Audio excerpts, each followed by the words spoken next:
Welcome to ASP MVC। Previous session पर हमने ये डिस्कस किया कि actually HTML helper razor syntax क्या है, और इस सेशन पर हम उसी चीज़ को कंटिन्यू कर रहे हैं by using the concept of HTML helper. तो सबसे पहले डेफिनेशन समझते हैं कि HTML हेल्पर क्या है, फिर हम देखेंगे कि वो उसकी कितनी कैटेगरीज हैं, और फिर इंडिविजुअली सेशंस पर हम एक एक कैटेगरी को डिस्कस करेंगे।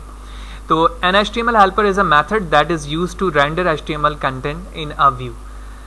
HTML helper are implemented as extension methods. In simple word, using the HTML helper class, we can create HTML controls programmatically.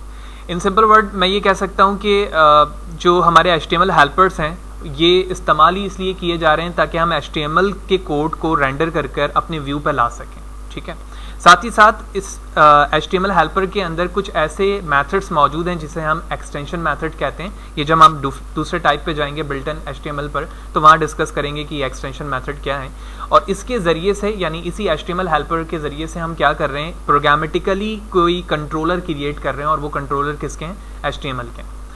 तो कैटेगरी के रिस्पेक्ट से बात करें तो ये HTML हेल्पर 3 कैटेगरी में डिवाइड होते हैं, यानी inline HTML helper, built in HTML and similarly custom HTML helper.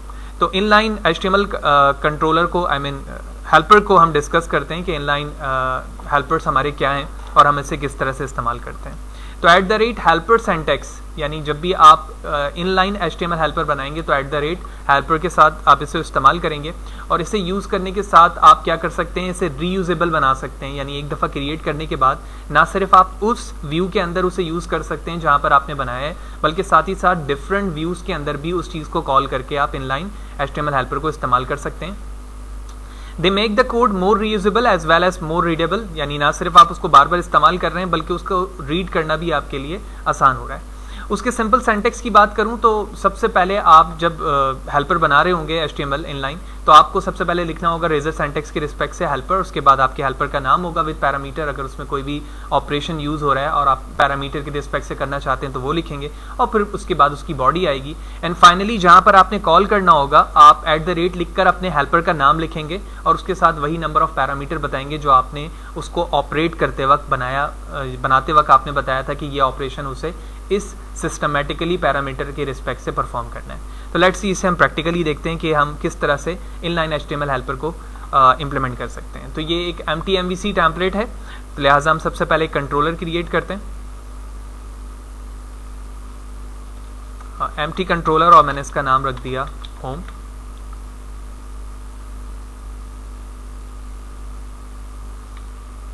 और एज यूजुअल यहाँ पर हमारे एक एक्शन मेथड है, और हम इस पर राइट क्लिक करते हैं, ऐड व्यू पर जाते हैं, और एम्प्टी विदाउट मॉडल, ठीक है, और मैंने ओके प्रेस कर दिया, क्योंकि हम जो भी काम करना चाहते हैं वो हेल्पर के ज़रिए से करना चाहते हैं। यही वजह है कि इस पर कोई मॉडल इंक्लूड नहीं है, लेकिन जैसे हम नेक्स्ट सेशन पे जाएंगे बिल्टन पे तो वहाँ पे मॉडल का कॉन्सेप्ट भी देखेंगे। तो सबसे पहले अकॉर्डिंग टू द सिंटैक्स हमने सबसे पहले @ लिखा और हेल्पर, और उसके बाद हमने अपने हेल्पर का नाम रख दिया इनलाइन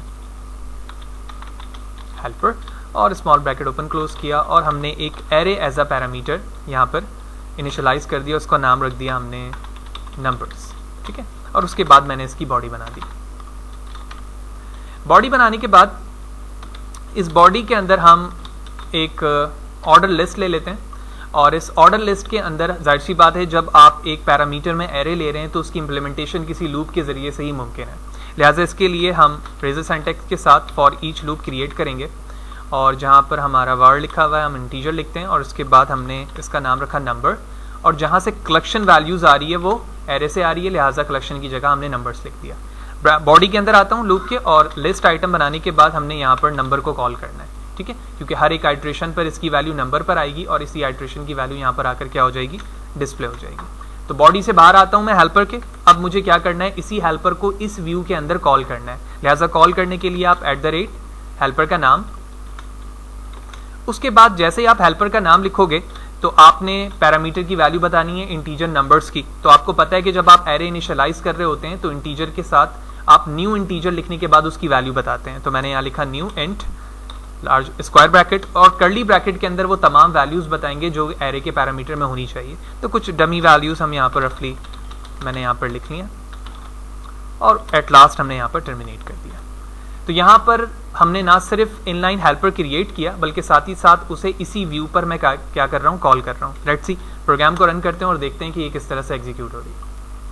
तो सक्सेसफुली इसे एग्जीक्यूटेड नाउ, आप देख रहे हैं तमाम वैल्यूज यहाँ पर आ चुकी है। तो डेफिनेशन की रिस्पेक्ट से पहली चीज तो हमने यहाँ पर देख ली कि किस तरह से हम व्यू पर वैल्यूज को एक ही HTML हेल्पर के जरिए से हम कर सकते हैं। डेफिनेशन की रिस्पेक्ट से हम दूसरे सिनेरियो को देखते हैं कि हमने क्रिएट तो कर लिया और उसे डिस्प्ले भी करवाया, हम रीयूज इसे किस तरह से कर सकते हैं। लिहाजा इसके लिए हम दोबारा अपने प्रोजेक्ट पर वापस आते हैं और एक फोल्डर क्रिएट करते हैं अपने इस प्रोजेक्ट पे, और इस प्रोजेक्ट पे फोल्डर का मैं नाम रखता हूँ app_code, ठीक है। अच्छा, इस फोल्डर के अंदर अब मुझे क्या करना है, एक व्यू क्रिएट करना है, और व्यू इसी सिंटैक्स के रिस्पेक्ट से होना चाहिए जो यहाँ पर कोड मौजूद है हमारे इस वक्त इंडेक्स के व्यू पर। इससे फायदा क्या होगा कि उस व्यू को मैं डिफरेंट व्यूज के अंदर कॉल करके इसी चीज को विजिबल करवा रहा हूँ। लिहाजा फोल्डर पर राइट क्लिक करने के बाद ऐड न्यू आइटम, और वेब पर आएंगे आप तो 5th to 6th नंबर पे आपको MVC व्यू पेज मिल जाएगा, ठीक है। यानी हम डायरेक्टली विदाउट एनी कंट्रोलर के मेथड के हम व्यू जनरेट करवा रहे हैं, ठीक है। तो मैंने व्यू का नाम रख लिया for example inline helper code, ठीक है, और एंटर प्रेस कर दिया। अब आप देख रहे हैं कि ये एम्प्टी है और इस पे व्यू का टेम्पलेट रेडी है। लिहाजा जो कोड हमारे पास इस वक्त इंडेक्स पे मौजूद है, मैंने इस पूरे कोड को कॉपी किया और इनलाइन हेल्पर पर आकर पेस्ट कर दिया, ठीक है। पेस्ट करने के बाद हम अपने कंट्रोलर पर चलते हैं और अभी हमने देखा कि इंडेक्स पर चीज़ों को हमने विजिबल करना देख लिया। मैं कॉपी करता हूं और कॉपी करने के बाद एक और कंट्रोलर बनाता हूं, इसका नाम रखता हूं शो, और इस शो के रिस्पेक्ट से हम एक व्यू क्रिएट करते हैं। तो शो पर हम व्यू बना रहे हैं विदाउट मॉडल, एम्प्टी, बिल्कुल सही है। और इस शो पर आने के बाद मैं एक डिव क्रिएट करता हूं और इस डिव के अंदर मुझे क्या करना है, उसी मेथड को कॉल करना है, I mean उसी व्यू को जो अभी हमने थोड़ी देर पहले बनाया है।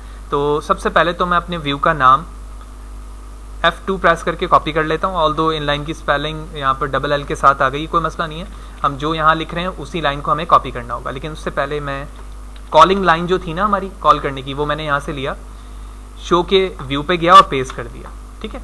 लेकिन अभी जिस व्यू को मैं कॉल कर रहा हूँ वो डायरेक्ट इनलाइन हेल्पर है और इनलाइन हेल्पर इंडेक्स पे मौजूद है, लेकिन अभी जो मैंने चीजें बनाई है वो यहाँ पर बनाई है। लिहाजा इसका नाम मुझे पहले लिखना होगा। तो F2 प्रेस करके मैंने कॉपी किया, शो के व्यू पर आया और इस इनलाइन से पहले मैंने पेस्ट करके डॉट प्रेस कर दिया।